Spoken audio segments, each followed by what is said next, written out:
Background એટલે સારું. Good afternoon ma'am. Good afternoon sir. May I sit? તમારો code અને કોઈ એક એજ્યુકેશન ક્વોલિફિકેશન સર મારો કોડ ZZC છે. મેં મારું બેચલર ઇન મિકેનિકલ એન્જિનિયરિંગ 2019માં ગુજરાત ટેકનોલોજીકલ યુનિવર્સિટીમાંથી પૂર્ણ કર્યું છે. ત્યારબાદ સર હું 1.5 વર્ષ માટે પ્રધાનમંત્રી આવાસ ગ્રામીણ યોજના અંતર્ગત ડિસ્ટ્રિક્ટ MIS તરીકે કાર્ય કર્યું છે. હું મારા ફ્રી સમયમાં ચેસ રમવાનું પસંદ કરું છું અને છેલ્લા 2.5 વર્ષથી હું સ્પર્ધાત્મક પરીક્ષાની તૈયારી કરી રહ્યો છું. આપણે એક્ઝામ આપી છે સ્પર્ધાત્મકની કોઈ? યસ સર, આપી છે. કઈ હતી? સર હમણાં ACFની મેન્સ આપી છે, DYSOની મેન્સ આપી છે અને હમણાં જે જાહેરાત નંબર 20 અને 47ની GPSC છે તેની પણ મેન્સ આપી છે. આગળના રિઝલ્ટ એવો છે કે આવવાનું છે? સર 20 નંબરનામાં મેન્સમાં નથી થયું. પછી DYSOનું હજુ પેન્ડિંગ છે. ના 47ની હમણાં મેન્સ આપી છે, ના TDOની એક એનું ઇન્ટરવ્યૂ છે. DYSO આવે તો તમે DPO માર્કેટ થાવ છે? યસ સર, DYSO આવે તે છતાં હું સર TDOમાં જવાનું. શા માટે? સર એક તો આજે TDOની જોબ છે એ સીધી રીતે જે આદિવાસીઓના રોજગાર છે, આવાસ છે, શિક્ષણ છે, ઇન્ફ્રાસ્ટ્રક્ચર નિર્માણ છે, રોજગાર છે, એની સાથે સીધી રીતે સંકળાયેલ છે. તો આ મને એક જ જોબમાં રહીને ઘણા બધા ક્ષેત્રે કામ કરવાનો પણ મોકો મળશે. આ સિવાય સર મને ડાયવર્સિટી પણ મળશે. અત્યારે તમે DYSOમાં છો એ ક્લાસ 3ની પોસ્ટ? સર હું અત્યારે DYSOમાં નથી. એનામાં શું છે? સર હાલ તો હું સ્પર્ધાત્મક પરીક્ષાની તૈયારી જ કરો છો? બરાબર. એટલે પેલું આવે તો પણ આ પસંદ કરો કેમ કે આ ક્લાસ 2ની પોસ્ટ છે, હાયર પોસ્ટ છે એટલે યસ સર. સીધી વાત છે. બરાબર. મિકેનિકલ એન્જિનિયરિંગમાં કયા કયા સબ્જેક્ટ હોય છે? સર મિકેનિકલ એન્જિનિયરિંગમાં એક તો ફ્લુઇડ મેકેનિક્સ હોય છે, મેકેનિક્સ ઓફ મટીરિયલ હોય છે, મેન્યુફેક્ચરિંગ પ્રોસેસ હોય છે, એમાં ભાગ 1 ભાગ 2 હોય છે. આ સિવાય IC એન્જિન હોય છે. હાલ તો સર આટલા યાદ આવી ગયા છે. સરસ. ત્યારે હોબી શું છે? સર ચેસ રમવું. તમે ચેસનું કહ્યું. બરાબર. હમણાં 2-4 સમાચાર હતા કે એક યંગેસ્ટ હીરો નવો આવ્યો છે ચેસ માસ્ટર. નામ ખબર છે? આપણા ભારતમાં સર હમણાં જ યસ સર, હમણાં અનિશ સરકાર નામનો એક 3 યર ઓલ્ડ છોકરો છે એની વાત થઈ રહી છે. હવે નાના છોકરા આવું મોટું કામ કરે એના માટે કયો શબ્દ વપરાય ખબર? નાના છોકરા એટલું મોટું કામ કરે કે આપણે મોટા નથી કરી શકતા. 3 વર્ષનો છોકરો, એના માટે આ બાળકો જે આવું કંઈક વિરલ સિદ્ધિ પ્રાપ્ત કરે એના માટે ઇંગ્લિશમાં સરસ શબ્દ છે. Sorry sir, prodigy. પ્રોડીજી. બરાબર. હવે તેમાં અત્યાર સુધી ઘણા બધા ચેસ માસ્ટર આવી ગયા છે. સૌથી બેસ્ટ તમે કોને ગણો છો? સર ઘણા બધા આવી ચૂક્યા છે પણ હાલમાં તો મને મેગ્નસ કાર્લસન છે, એ મને પસંદ છે. એની વિશેષતા શું છે? સર પહેલું તો છે એની જોડે જે ચેસમાં જે ઓપનિંગ મૂવ છે, જે સેન્ટ્રલ પાર્ટ આપણે કંટ્રોલ કરવા માટે, તો એની જોડે ઘણી બધી ડાયવર્સિટી છે, ઘણા બધા ઓપ્શન છે ચેસમાં જે ઓપનિંગ મૂવ કરવાનો હોય છે. આ સિવાય સર જે ચેસમાં ક્રિટિકલ સમયે જે મૂવ નીકાળવાનો હોય એ એની ખાસિયત છે. અને આ સિવાય એ જે એની જે સામેવાળો જે ચાલ રમે છે એના કરતાં એ હંમેશા 2 સ્ટેપ મોટાભાગની ગેમમાં આગળ હોય છે. અને જે કોઈ પણ મૂવ ચાલે તો એના ફાયદા શું થઈ શકે છે અને નુકસાન શું થઈ શકે એને સારું નોલેજ છે. દરેક ચાલના 1 થી વધારે વિકલ્પો એની પાસે હોય, મેક્સિમમ જે પોસિબલ મેક્સિમમ. બરાબર. હવે આ જે ચેસની ગેમ છે એના અલગ અલગ સ્ટાઇલ કે પ્રકાર કે કંઈ હોય છે પાછું? યસ સર, એટલે એમાં ટૂંકમાં એક રેપિડ હોય છે, બિલ્ડ્સ હોય છે. રેપિડમાં 3 મિનિટની અંદર તમારે ગેમ પૂર્ણ કરવાની હોય છે. બિલ્ડ્સમાં 10 મિનિટ્સ હોય છે. આ સિવાય ફ્રી સ્ટાઇલ ચેસ પણ છે. હમણાં ચેસ 2.0 પણ આવ્યું છે એક. આપણે એક બહુ સારું ફિલ્મ આવ્યું હતું, સબ્જેક્ટ ચેસ હતો, ખબર છે કયો હતો? સર નેટફ્લિક્સની સિરીઝ વિશે સર ખ્યાલ છે, ફિલ્મ વિશે સર એમાં કોઈ સિરિયલ કરી ચેસ? નેટફ્લિક્સ પર એક ક્વીન્સ ગેમ્બિટ કરીને 2020માં એક સિરીઝ આવી હતી. તમે શતરંજ કે ખિલાડી જોયું? સોરી સર, એ નથી છે. કેમ કે શતરંજનું ચેસનું મોટામાં સારું મણિરત્ન બનાવ્યું પેલું હતું, અમજદ ખાનને, બીજું કોઈ હતું સરસ. હવે બીજું તમારી જિંદગીનો યાદગાર પ્રસંગ કોઈ?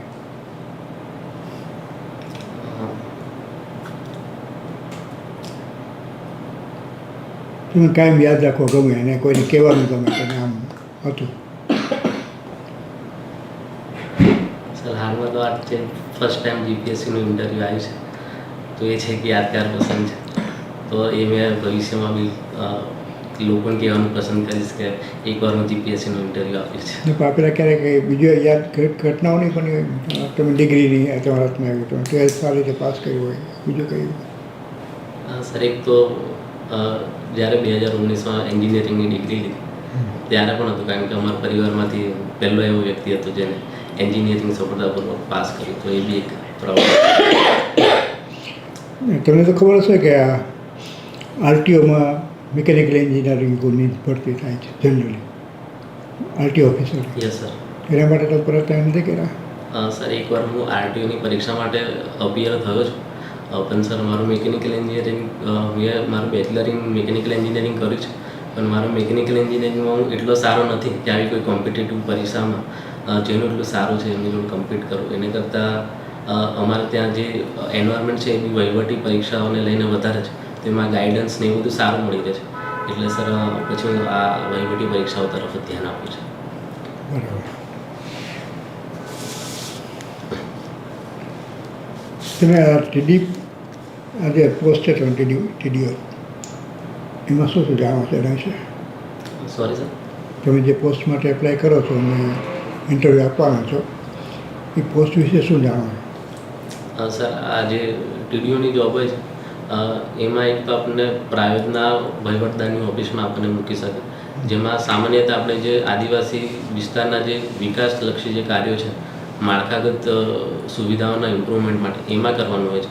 આ સિવાય સર આપણે આશ્રમ શાળા અધિકારી તરીકે પણ મૂકે, જેમાં આશ્રમ શાળાની આપણે મોનિટરિંગ કરવાનું હોય છે, એમાં સારી રીતે બધું કામ થાય એ કરવાનું છે. અને આશ્રમ શાળામાં કંઈ સુધારા કરવા જેવું તમને અત્યારે લાગે છે?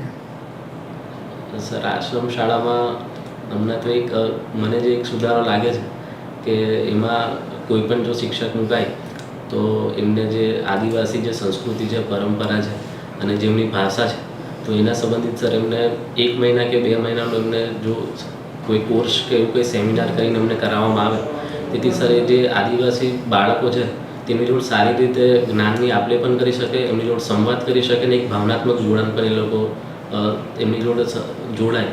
તો એની માટે એક સર એક આમ લોકો આમ તો કોઈ એની વચ્ચે જ કામ કરતા ધીમે ધીમે એ બધી વસ્તુની જાણકારી ના મળી જાય?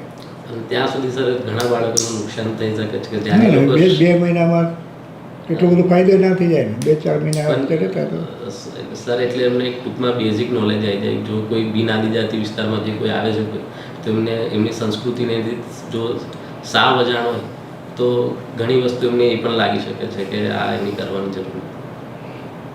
બરાબર. આમાં આ આદિજાતિ વિકાસમાં કઈ કઈ સ્કીમો છે કે જે તમને વધારે ઉપયોગી લાગે છે? એક તો વનબંધુ કલ્યાણ યોજના સર, જેમાં 10 મુદ્દાઓ કવર કરવામાં આવ્યા છે, જેમ કે એમાં આવાસ છે, રોજગાર, શિક્ષણ, ઇન્ફ્રાસ્ટ્રક્ચર નિર્માણ, વીજળીકરણ બધું આવી જાય છે. આ સિવાય સર હમણાં આદિજાતિ વિસ્તારમાં જે સ્પર્ધાત્મક પરીક્ષાની કે અન્ય કોઈ બી જી મેન્સ છે કે નીટની એમને પરીક્ષા આપવી હોય તો એના માટે પણ એમને સહાય આપવામાં આવે છે, વિદેશ ભણવા માટે એમને સહાય આપવામાં આવે છે. તે બધી આપણે ત્યાં ભીલ દરબાર યોજાય છે. Yes sir. તો આ ચાલુ રાખવી જોઈએ સ્કીમ બંધ કરી દેવી જોઈએ? સર જે ભીલ દરબાર છે એ જે ટૂંકમાં જે આદિવાસી વિસ્તારના તે સમયના જે રાજા કે એ લોકો હતા તો તેમનું જે કોન્ટ્રીબ્યુશન રહ્યું હતું એમના સન્માનમાં એમને એક આપવામાં આવે છે.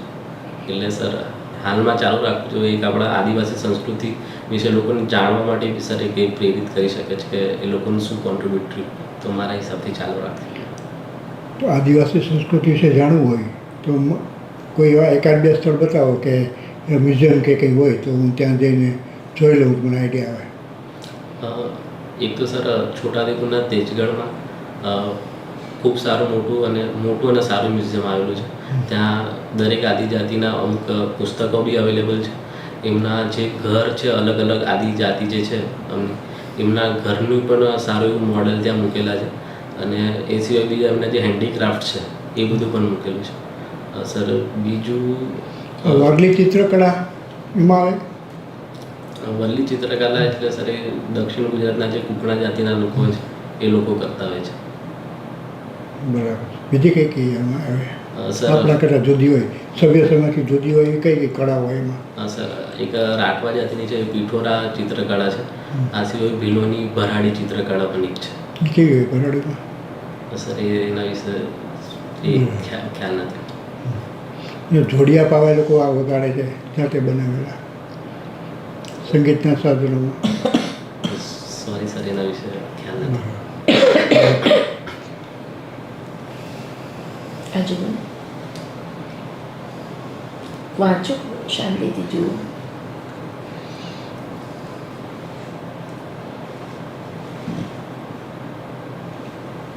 શું કહે છે કલામ સાહેબ?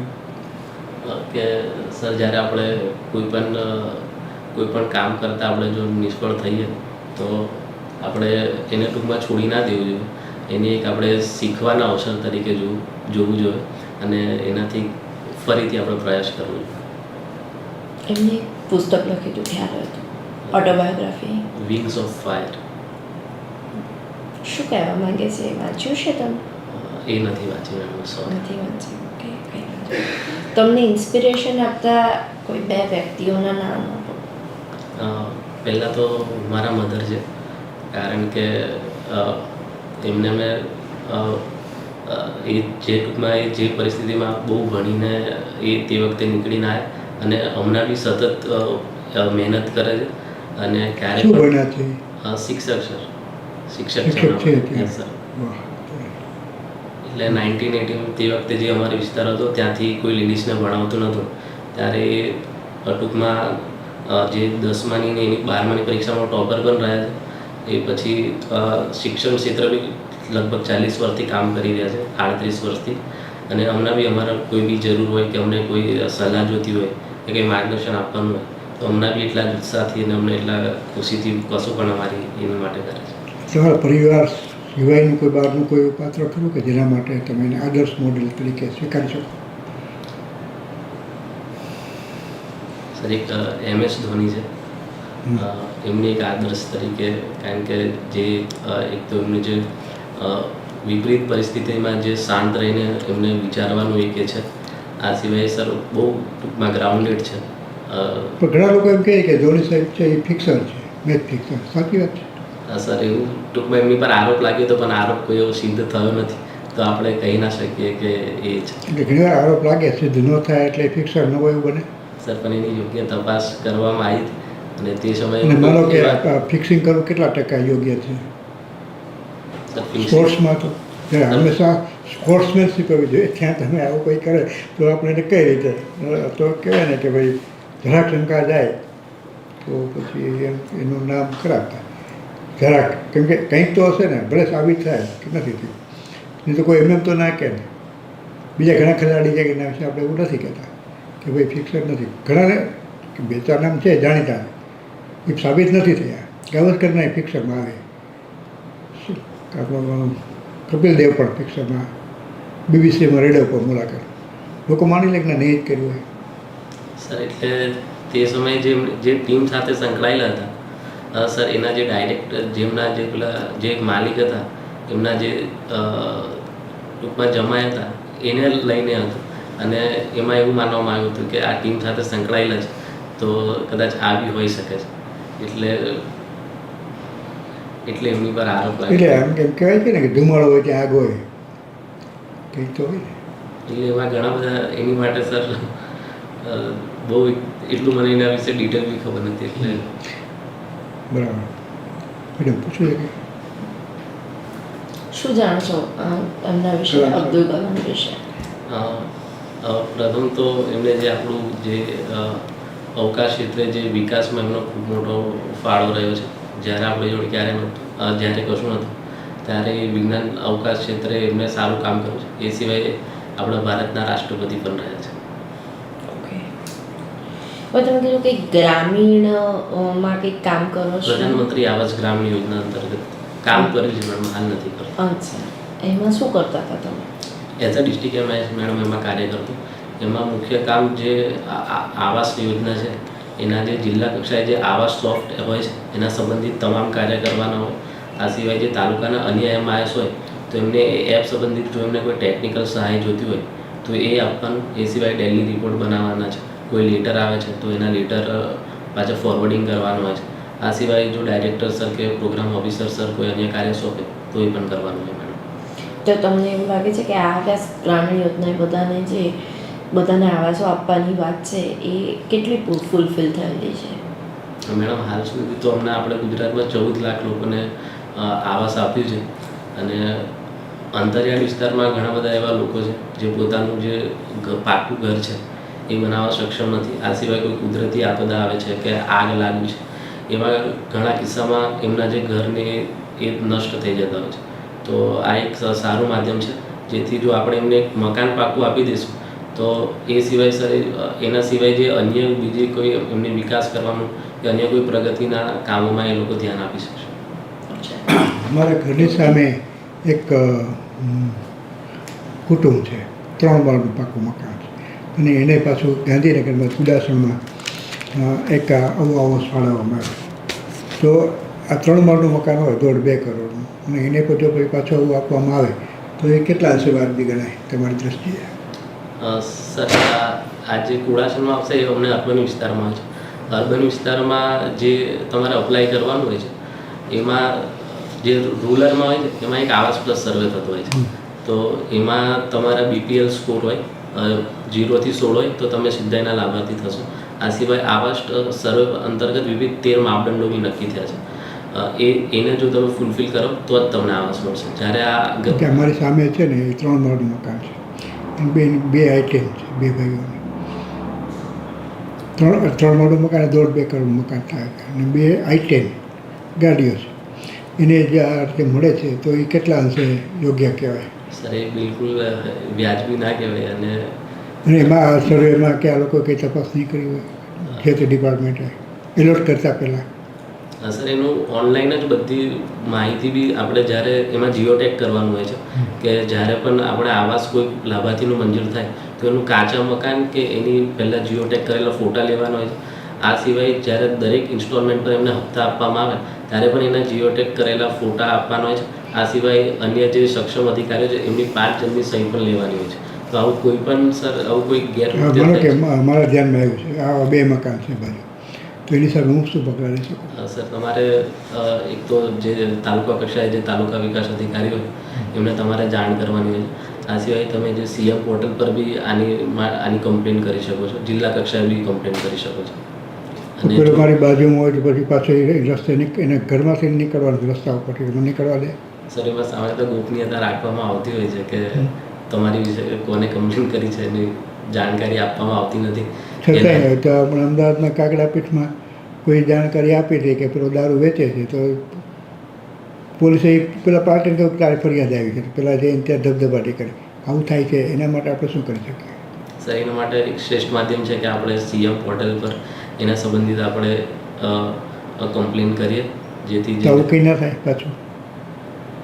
સર એમાં જો આપણી સમસ્યા નિરાકરણ નથી આવતું તો એમાં સર આપણે ફરીથી જે આપણો રેફરન્સ નાખીને આપણે જો જે ફરીથી એ સંબંધિત સમસ્યા છે એ ફરીથી આપણે ત્યાં કમ્પ્લેન કરી શકીએ છીએ. તો એનું સુચારુ રીતે એ મૂળ વસ્તુ તો એ છે, શરૂઆતમાં તમે કહ્યું સર્વે થાય, આ થાય, તે થાય બધું, છતાં એ લોકોને મળ્યું એનો મતલબ એમ કે ક્યાંક કંઈક છીંડા છે તો એ છીંડા દૂર કરવા પડે ને. એ કોણ કરે? એ તો સર એક તો મોનિટરિંગ એમાં આપણે વધારવું પડે અને જે વિવેકાધીન જે અમુક શક્તિઓ છે એને થોડીક ઓછી કરવી પડે અને બહુસ્તરીય મંજૂરી બી એની સામે પગલાં ના લેવા જોઈએ. આવું આટલું મોટું કરે છે એ લોકો, આ કૌભાંડ જ છે ને. એટલે એમાં રિકવરીનો એક જોગવાઈ છે કે જો હમણાં છાપામાં ગાંધીનગરમાં કાયમ આવે છે કે એ લોકો પેટા ભાડે આપે, આ પાર્ટી પેટા ભાડે આપે. શું કરો તમે ત્યારે? સર એક તો મોનિટરિંગ જ વધારી શકીએ આપણે. આ સિવાય મોનિટરિંગ તો સતત કરો ને 17 વાર કરો પછી પણ ચાલતું હોય તો મોનિટરિંગ લોકો આવે જાય પછી એના બધું બરાબર છે. એ આવા જે સર્વે થતા હોય તો પછી પાછું એટલે એમાં જે આવી કોઈ બી આવું કંઈ કૃત્ય કરે છે તો એમના પર આપણે ઉદાહરણ રૂપ એક એમને સજા આપી શકીએ જેથી અન્ય લોકો બી એના સંબંધિત એ થાય. પૂછી શકે તમારે માર્ક કેટલા છે આમાં ઇન્ટરવ્યુ પૂરો થઈ ગયો 185 સરસ. અને તે ગ્રુપ કયા ગ્રુપમાં આવો છો? General category. જનરલમાં છો ને તમારા માર્ક્સ ઘણા સારા છે, તમે ઘણું બધું જાણો છો. પછી છેલ્લા 2-3 સવાલ ખોટા નહોતા પણ તમને આજે ભીંસમાં લેવા કંઈ પૂછે તો તમે સ્વસ્થ રીતે જવાબ આપ્યા ઉશ્કેર્યા વગર. કેમ કે મારા તમારે ઘરનું કંઈ જતું ન હોય તો આપણે આ કોઈ પણ આવા ઉશ્કેરવાના સવાલો પૂછે તો આ રીતે જ જવાબ આપવાના હોય. તો તમે બધું સરસ જાણો છો. પણ ચેતનભાઈના લેક્ચર છે એ બધા સાંભળી લીધો, જોઈ લેજો એકવાર ચેતન સરના. પછી આરટીઆઈને તમે જાણતા હશો, એમાં છો એટલે તો કેટલીક વસ્તુ જાણતા હો. આરટીઆઈ, રજાના નિયમો, વર્તણૂકના સેવાના વર્તણૂકના નિયમો એ બધું તમે એકવાર નજર બધું ફેરવી લેજો. કે તમારો જવાબ તમે સરસ આપો છો, તમારું વ્યક્તિત્વ સરસ છે, બધું પોઝિટિવ છે. એવું લાગે ક્યારેક કોઈ વસ્તુની ખબર નથી તો સોરી કહીને જવાબ છોડી ખબર નથી તો પછી આપણે પડવાનું નહીં. બીજા પેટા સવાલનું ભેરવાય પછી આપણે પાછું હટવું પડે કેમ કે પહેલાંથી જ પછી પાછું હટી ગયું. આગળ જઈને પાછું ખસવું પડે પહેલાં શું કામ રાખે? બરાબર.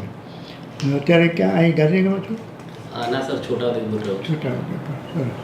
નહીં, તમારા માટે બધું બહુ બરાબર. માર્ક આટલા સારા છે એટલે બધું એકદમ પોઝિટિવ છે. શું નામ શું છે? રાઠોડ હાર્દિક. રાઠવા? ના, રાઠોડ. દરબાર? Yes sir. બાપુ સરસ. ને બાપુ આ સ્ટેટ ફોરવર્ડ હોય તમારે આ બહુ મજા. તમારે કોઈ ચિંતાનું કારણ નથી, તમે સંભાવનાઓ પૂરેપૂરી ઘણી બધી છે. ત્યાં તમારું જે પરફોર્મન્સ હોય ને એના જે સવાલો છે ને એ બધા સવાલો છે, એવા જ કોઈ સવાલો આવે કંઈ જરૂર નથી. સવાલ એ છે કે તમારું પરફોર્મન્સ કેવું છે. બધા જવાબો આવડે પણ ન પણ આવડે. તો હવે જે આજે મેં તમને જે સમય આજે જો તો 2-4 દિવસ પહેલાંનો છાપવામાં ફોટા હતા, તમને ખરેખર સાચો શોખ છે કે નહીં એ જોવા માટે. એ ખરેખર લોકો શોખ છે આમ કેમ કહી દે, પણ આ જો તમને શોખ હોય તો તમને ખબર હોય કે એ છોકરો કોણ હતો 3 વર્ષનો. એટલે ચાઇલ્ડ પ્રોડિજીમાં આવે કે આપણા નાનકડા છોકરાઓ આ મોટું કામ કરતો હોય તો એ સારું કહેવાય.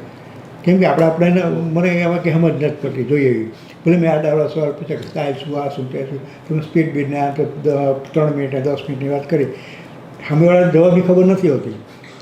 તમે જે કહી દીધું ફાઇનલ, પછી જુએ કે આ માણસ કેટલામાં છે, જવાબો કેમ આપે છે, કેમ આ જ જોવાનું હોય. એટલે બીજી કોઈ ચિંતા ના કરવાની. અમે તમારી પાસે ભલે તમે કોન્ટ્રાક્ટ જોબ છે, ચિંતા તો આર્થિક નથી રહેવાની. હાલમાં તો સર છોડી દીધી છે. બરાબર. તો છે ને તમે ક્યારે કર્યું તમે ગ્રેજ્યુએશન? ગ્રેજ્યુએશન 2019માં કરી. એ પછી સર મેં 3 થી 4 મહિના માટે ઇન્ડસ્ટ્રીમાં બી કરી છે, પણ COVID-19 નાની અમુક જોબ ન કહો તો વાંધો નહીં, કેમ કે 3 જ મહિના કરી. સવાલો પેદા કરે ને પાછું ટ્રેકમાં આવશો એટલે. અને મિકેનિકલ એન્જિનિયરિંગ તમારું બધું એટલું તૈયાર નથી ને તો પછી એને નહીં કહેતા. તમે આમાં જ ધ્યાન રાખો, તમે પોતાના ફિલ્ડમાં જ. અને જેમ બને વધારે બધા સિદ્ધાંતો જે તમે બેઝિક પ્રિન્સિપલ છે ને મિકેનિકલ એને જોઈ લો. અને એમ જ મેં તમને તમે બીજા 2-3 આડાવડા બોલી નાખ્યા તો મને ખબર ન હોય, સામેવાળાને ખબર ન હોય. આ તમે કહી દે વાંધો નથી એટલે કે બધાને કોને એટલી બધી વસ્તુની ખબર. આ મેડમના સબ્જેક્ટ એવા છે કે આપણે કંઈ ખબર ના હોય, આપણે ભણ્યા જ નથી, નામે નથી સાંભળ્યું. પણ પછી હું મેડમને કહું ક્યાં સબ્જેક્ટ, મેડમ કહે આ ક્યાં તમારે હાઈ આ કે હા બરાબર ભલે બે નામ બીજા મૂકી દે કોઈક ઇંગ્લિશ ફિલ્મના ચાલ્યું દે કે હમણાં ખબર નથી એટલે. પણ આપણે એવું ના કરીએ કેમ કે એનું કોઈ કારણ નથી. એટલે એવું જ છે ને, એવું છે કે ત્યાં કોઈ એવું જાણતા નીકળે 4 જણ કે 35, 37 વર્ષના અનુભવવાળા 4 જણા એટલે રિટાયર થયેલા માણસો તો 35 વર્ષના એક્સપર્ટ હોય બધા ડિપાર્ટમેન્ટના બીજા. એટલે આપણે એવી રમત પ્રોબ્લેમ ઊભો ના થાય એટલે આપણે ખોટું ના બોલું. જે તમે જે જવાબ હતું એ તો કહી દીધું કે નથી આવડતું, બસ તો કામ પૂરું હોય. નથી આવડતું. નહીં તો નવા સવાલમાં નવા જવાબો નવા કોણ પુનરાવર્તન કરે, નથી ખબર એમ. ને જાણી લઈશ, પૂછી લઈશ. કેટલાક સવાલો એવા છે કે તમને પૂછે ને તો કહીશ કે ભાઈ હું મારા સિનિયર અનુભવીની પાસેથી માર્ગદર્શન મેળવીશ, કે અથવા તો મારો જે જુનિયર સ્ટાફ હશે એમાં મોસ્ટ એક્સપિરિયન્સ માણસો હશે એની સલાહ લઈશ, માર્ગદર્શન લઈશ. એમાં કંઈ ખરાબ નથી. કેમ કે પછી એમ કે એમાં તમારો ઈગો પ્રોબ્લેમ કે ભાઈ સરકારના કામમાં સરકારના હિતમાં હું મારા ઈગોનું કોઈ કિંમત મૂલ્ય હોય એવું નથી. મારું સમાન કોઈ મહત્ત્વ નથી. સમાન તો તમારું જળવાય છે એટલે કંઈ સવાલ નથી. તો આપણે આરે ડિપ્લોમેટિક વ્યવસ્થિત જવાબ આપીએ એટલે એ સીટ તમારી. હવે આજે કેટલી 36 સીટ કહ્યું કેટલી 24 સીટ કેટલી છે તમારી જાહેરાતમાં? 26 26 સીટ છે, એમાં આપણે એક જ સીટની ચિંતા કરવાની, બાકી 25 ભલે કાળા ચોરને આપે. શું કે બેટા? બરાબર. એટલે એના માટે તમે ફોકસ કરો, ઓકે સર. જીત તમારી જ છે, બરાબર. અને ઈશ્વરી તમારી સાથે, પુરુષાર્થ તમારા હાથમાં થેન્ક યુ સર. છે. તમારા તો સરસ. Wish you all the best. Thank you ma'am.